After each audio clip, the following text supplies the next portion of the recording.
All right, let's go now to News Nation's Joe Khalil, live for us on Capitol Hill. Joe, I feel like the politics, they stayed in their lanes today. Did we learn anything new?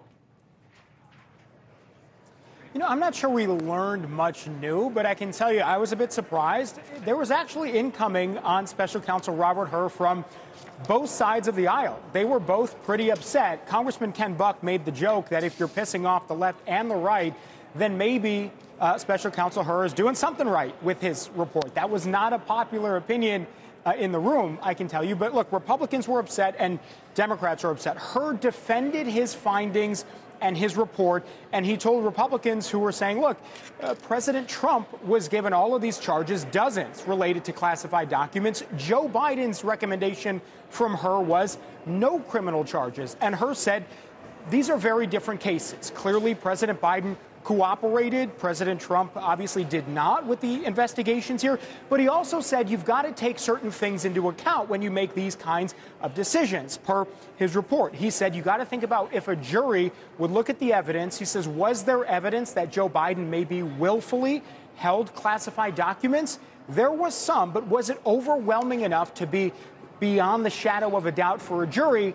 He said no. And so that did anger some on the right. And on the left, he was continuing to defend putting in things like Joe Biden being an elderly man with a poor memory. He says to him that means showing his work. He has to explain to the public in detail why it is he feels like a jury may be sympathetic to Joe Biden and why he wouldn't want to bring charges because he thinks that may be a weaker case. So that's what was laid out today. It was a lot. It was expansive. I want to give everyone a sample of what we heard from lawmakers responding to Hur.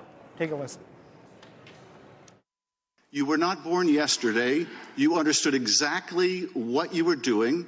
It was a choice. You certainly didn't have to include that language. You made a choice. That was a political choice. It was the wrong choice. The fact that Joe Biden is so inept in responding that you can't prove the intent, which, again, I don't quibble with that conclusion, but it's frustrating to be like, oh, well, this guy's not getting treated the same way as Trump because the elevator's not going to the top floor, so we can't prove intent. Elizabeth, I will just say that this morning, just maybe an hour or so before the hearing actually started, we got the transcript, the full 5 hours on paper of President Biden's interview with Special Counsel Hur. So that was also a bit frustrating to members who said, hey, we would have liked to have had this yesterday or more than just an hour time to prepare and read through because it would have informed what they were asking today. But it did make the hearing, as you heard, in snippets this afternoon. Yeah, and it was so poignant when you said both sides were angry. Usually there's winners and losers. Joe Khalil, thank you so much. Thanks so much for watching. Go to joinnn.com to find News Nation on your television provider. And don't forget to click the red subscribe button below to get more of News Nation's fact-driven, unbiased coverage.